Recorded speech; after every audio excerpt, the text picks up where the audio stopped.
పెట్టుకుంటా ఉన్నాం. మీ అందరికీ తెలుసు, రేపు భారత ప్రధాని నరేంద్ర మోడీ గారు విశాఖ పర్యటన, ఆ ఏర్పాట్ల మీద మనం గత 3 రోజులుగా అటు నగరంలో పెద్దలు సుదీర్ఘంగా మనం ఏం చేయాలి, ఎలా జనాన్ని తీసుకెళ్లాలనే దాని మీద మాట్లాడుతున్నాం. మరి ఈ రోజు ప్రత్యేకత ఏంటి అంటే, ఈ రోజు మిమ్మల్ని మీటింగ్ పెట్టుకోమన్నాం ముందు. తరువాత మనకి సిటీకి దగ్గరగా ఉండడంలో మనకి చాలా పెద్ద బాధ్యతలు, ఒక సీనియర్ నాయకుడి నుంచి ప్రోత్సహించాలి అని చెప్పి గతంలో ప్రధానమంత్రి గారి సభ చిలకలూరుపేటలో బ్రహ్మాండంగా దిగ్విజయంగా చేసిన చిలకలూరుపేట ఎమ్మెల్యే మాజీ మంత్రి పట్టిపాటి పుల్లారావు గారిని మన నియోజకవర్గానికి ఇన్ఛార్జిగా బాధ్యతలు ఇచ్చారు. వారి అపారమైన అనుభవం, ఆయన సీనియారిటీ, జనాలను తరలించడం ఎలాగా, ఏదన్నా మనకి ఇబ్బందులు ఉంటే పెద్దవాళ్ళతో మనం మాట్లాడిన వాళ్ళు ఎవరైనా ఉంటే వారు మాట్లాడి మన ఇబ్బందుల్ని తప్పించి మనం సక్సెస్ అయ్యే వరకు మనతో ఉంటారు. వారిని పరిచయం చేయటం, వారి సూచన సలహాలు తీసుకోవటం కోసం మళ్ళీ బాబ్జీ గారు నేను ఆలోచించుకుని మళ్ళీ ఈరోజు కూడా ఒక మీటింగ్ పెట్టాం. కార్యకర్తలతో పాటు రోడ్ షో చేయలేదు, నేను మీకు క్లారిటీ ఇచ్చా. మీరు మీ పెద్దల ద్వారా 9:30 కల్లా బస్సు భోజనాలు కానీ అన్ని ఇస్తాం, రిటర్న్ కూడా ప్లాన్ చేశాం. రోడ్ షోకి ఎక్కడి వరకు బస్సులు వెళ్తాయి, దించిన తర్వాత మనకు అలాట్ చేసిన కంపార్ట్మెంట్ కానీ, అలాగే అనోడు శాఖలు కానీ, డిబిఎల్ భారీ బహిరంగ సభ, రోడ్ షో. ప్రధానమంత్రి మోడీ గారు ఆంధ్రప్రదేశ్కి 2 లక్షల కోట్ల రూపాయలకు రేపు అభివృద్ధి కానీ, అదేవిధంగా ఒక 50,000 మందికి పైబడి ఉద్యోగ అవకాశాలు కల్పించేటువంటి బృహత్తరమైనటువంటి ప్రాజెక్టుల శంకుస్థాపనలు, అదేవిధంగా ఆవిష్కరణలు చేయబోతూ ఉన్నారు. కేంద్రం ఈరోజు పెద్ద ఎత్తున సహకారం అందించబట్టే ఆంధ్రప్రదేశ్ లోటు బడ్జెట్ ఉన్నా, ఆర్థిక ఇబ్బందులున్నా మోడీ గారి సహకారంతో చంద్రబాబు గారు, పవన్ కళ్యాణ్ కలిసి ఈరోజు ప్రభుత్వాన్ని ముందుకు తీసుకెళ్ళడం జరుగుతూ ఉంది. కాబట్టి ఈరోజు ఆంధ్రప్రదేశ్లో ఇదే విధమైనటువంటి ఒరవడి, ఇదే విధమైనటువంటి సహకారం ఉంటే రాబోయే 5 ఏళ్లలో ఏదైతే లోకేష్ బాబు గారు 20 లక్షల ఉద్యోగాలు ప్రకటించారో, 20 లక్షల ఉద్యోగాలు యువతకు అందించేటువంటి దానికి కానీ, లక్షలాది కోట్ల రూపాయల పెట్టుబడిదారులను ఆంధ్రప్రదేశ్కు తీసుకొచ్చేటువంటి దానికి కానీ, ఆంధ్రప్రదేశ్లో అభివృద్ధి సంక్షేమం ముందుకెళ్ళడానికి కానీ, అమరావతి, పోలవరం పూర్తి చేసి ప్రత్యక్షంగా పరోక్షంగా 26 జిల్లాల్లో ఉన్నటువంటి ప్రజలకు ఉపయోగపడేటువంటి దానికి కానీ, అదేవిధంగా ఏదైతే గోదావరి నదుల అనుసంధానం 80,000 కోట్ల రూపాయలతో ఏదైతే చేపట్టబోతా ఉన్నారో, దేశానికి దిక్సూచిగా చేపట్టబోయేటువంటి ఈ పథకాలన్నీ దేశానికి ఒక తలమానికం, ఆంధ్రప్రదేశ్ వైపు చూసేటువంటి పరిస్థితి రాబోతూ ఉంది. 4 లక్షల మందికి టార్గెట్ ఇచ్చారు.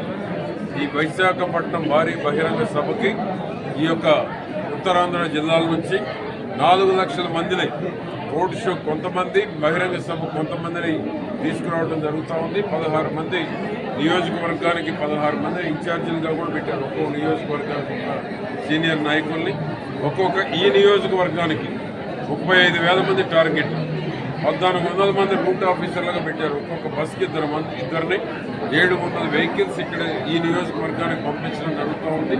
కాబట్టి పెద్ద ఎత్తున వచ్చి ఆంధ్రప్రదేశ్ యొక్క బలాన్ని, ఆంధ్రప్రదేశ్ యొక్క గొప్పతనాన్ని మోడీ బహిరంగ సభను సక్సెస్ చేసి ఫ్యూచర్లో కూడా మరిన్ని పథకాలు కేంద్రం నుంచి పేదవారికి ఇళ్లు కావచ్చు, అమృత స్కీమ్ కావచ్చు, రైల్వే ప్రాజెక్టులు కావచ్చు, నేషనల్ హైవే కావచ్చు, పోలవరం నిధులు కావచ్చు, నదుల అనుసంధానానికి నిధులు కావచ్చు, ఏ విధంగానైతే కేంద్ర ప్రభుత్వం నుంచి అత్యధిక నిధులు రాబట్టాలో ప్రతి క్షణం ఆలోచించేటువంటి ముఖ్యమంత్రి ఈ దేశంలో ముందు వరుసలో ఉన్నారు.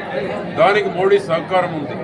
ఆంధ్రప్రదేశ్ని అగ్రభాగాన నిలబెట్టేటువంటి దానికి నిమిషం కూడా రెస్ట్ తీసుకోకుండా పనిచేసేటువంటి ముఖ్యమంత్రి సమర్థత, అనుభవం ఈ రాష్ట్రంలో పేదరికం లేనటువంటి రాష్ట్రంగా తీసుకువెళ్ళేటువంటి దానికి చంద్రబాబు గారు, పవన్ కళ్యాణ్ సహకారం. వారిద్దరూ 10 ఏళ్ళు ఏ విధంగానైతే ఈ రాష్ట్ర 10 ఏళ్ళు ఎందుకంటున్నాడంటే పవన్ కళ్యాణ్ గారు పెట్టుబడులు రావాలంటే ఒక నమ్మకం, విశ్వాసాన్ని కలుగు చేయాలి. అది కలుగు చేయడం కోసమే చంద్రబాబు గారి అనుభవం, ఆయన యొక్క సలహాలు ఈ రాష్ట్రానికి అవసరమని పదే పదే నొక్కి చెప్తా ఉంది పవన్ కళ్యాణ్ గారు. ఈ రాష్ట్రం మీద ఒక నమ్మకం కలిగించడానికి నేను మీ అందరికీ తెలియజేస్తూ పెద్ద ఎత్తున ఈ బహిరంగ సభకు వచ్చి విజయవంతం చేయాలని కోరుతా ఉన్నాను. ప్రధాని నరేంద్ర మోడీ గారి విశాఖ పర్యటన మధ్యాహ్నం 3 గంటలకు ఉండబోతా ఉంది. ఒక పెద్ద రోడ్డు షో బహిరంగ సభ ద్వారా ఈ జిల్లాకి, అనకాపల్లి జిల్లాకి వస్తున్నటువంటి 2 లక్షల కోట్ల పెట్టుబడుల మీద ఆయన శంకుస్థాపన వర్చువల్గా ఓపెన్ చేసే కార్యక్రమం జరగబోతా ఉంది. తద్వారా 50,000 ఉద్యోగాలు ఈ జిల్లాకు రాబోతా ఉన్నాయి. మరి గౌరవ ప్రధానమంత్రి ఆంధ్ర మీద, ఈ ప్రాంతం మీద చూపిస్తున్న ప్రేమకి, వారిస్తున్న నిధులకి పెద్ద ఎత్తున వారికి స్వాగత సత్కారాలు చేయాల్సిన బాధ్యత మన మీద ఉంది. కాబట్టి పెద్ద ఎత్తున రోడ్ షో కానీ, బహిరంగ సభ కానీ సక్సెస్ చేయాలి. భారీగా మన పెద్దుర్తి నియోజకవర్గం నుంచి తరలి రావాలని చెప్పి పార్టీ శ్రేణులకు పిలుపునిస్తూ, మరి మోడీ గారు అంటేనే అభివృద్ధి, ఎన్డీఏ ప్రభుత్వం అంటేనే సంక్షేమం. మోడీ గారు, చంద్రబాబు నాయుడు గారు, పవన్ కళ్యాణ్ గారు పాల్గొనే ఈ రోడ్డు షో కానీ, బహిరంగ సభ కానీ పెద్ద ఎత్తున సక్సెస్ చేయాలి అని చెప్పి, దానికి మీరందరూ కూడా బాధ్యత తీసుకోవాలని చెప్పి మరొకసారి పిలుపునిస్తూ, ఈ రాష్ట్రం అభివృద్ధి సంక్షేమం వైపు పరుగులు పెట్టాలి అంటే ఈ ఎన్డీఏ ప్రభుత్వం ద్వారానే సాధ్యం అని చెప్పి రేపు సభ ద్వారా తెలియజేసే విధంగా కార్యక్రమం రూపకల్పన జరుగుతుందన్న విషయం కూడా మీకు తెలియజేస్తూ అందరూ పాల్గొని సక్సెస్ చేయమని చెప్పి మరొకసారి పాల్గొన్నాం. పార్లమెంటు సభ్యులు కానీ ఎంతో కృషి చేసి మన ప్రాంతానికి తీసుకొచ్చారు. అలానే మన భావి భారత అంటే మన భావి తరాలకి, అంటే మన పిల్లలకి ఉద్యోగ అవకాశాలు 80,000, 50,000 పైచీలకి 70,000 ఉద్యోగాలు కూడా మన ప్రాంతానికే రావడం అనేది గొప్ప. దేశంలోనే ఎక్కడ ఇవ్వలేనటువంటి అవకాశం మనకు వచ్చింది.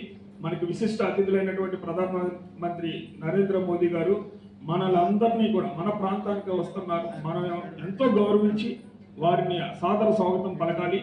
3 అడుగుల దూరం నుంచి ఆయన్ని, అంటే మన ముగ్గురు నాయకులు, విజన్ ఉన్న నాయకులైనటువంటి చంద్రబాబు నాయుడు గారిని కానీ, పవన్ కళ్యాణ్ గారిని కానీ, మన ప్రధానమంత్రిని కానీ 3 అడుగుల దూరం నుంచి చూసే అవకాశం, మనకి గొప్ప అవకాశం మన నాయకులందరికీ కూడా వచ్చింది.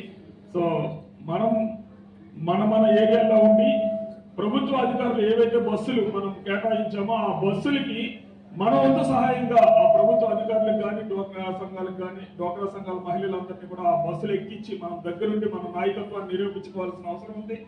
ఈ విధంగా మనం జన సమీకరణ చేసి వారికి సాదర స్వాగతం పలికితే మన యొక్క ప్రియతమ నాయకులు, శాసనసభ్యులు, పార్లమెంటు సభ్యులు గండి బాబ్జీ గారు, మన ఇన్ఛార్జిగా వచ్చినటువంటి మన నాయకులు పత్తిపట్టి పుల్లారావు గారికి చాలా విషయాలు మీకు ఆల్రెడీ తెలిసే ఉంటాయి. మీరందరూ కూడా సీనియర్ నాయకులే.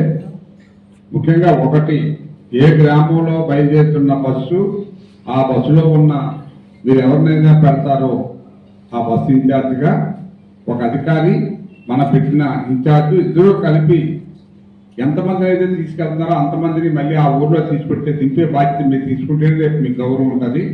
వాళ్ళకి భోజనం అందే ఏర్పాటు కూడా మీరే చూసుకోవాలి. అంటే మీరే డబ్బులు ఖర్చు పెట్టడం కాదు, అందేయా లేదా గవర్నమెంట్ ఆ ప్యాకేజ్ అందిస్తుంది. ఆ టైంకి అందకపోతే మిగతా విషయాలన్నీ ఎలాగున్నా టైంకి భోజనం అందించాల్సిన బాధ్యత మనమే చూసుకోవాలి.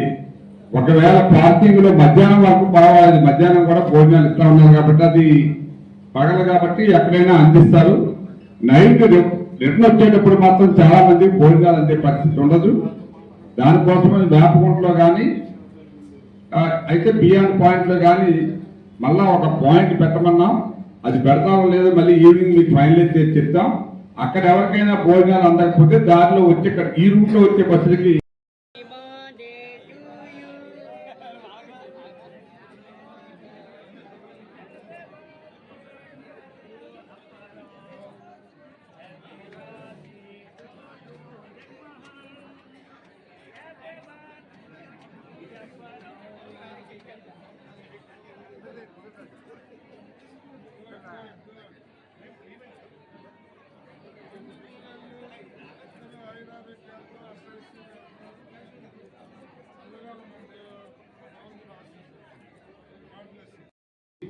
ఆచరణలోకి రావాలంటే కింద నుంచి సహకారం అవసరం. ఆ సహకారం కోసమే ఈ యొక్క కాబట్టి మీ మీద పెద్ద బాధ్యత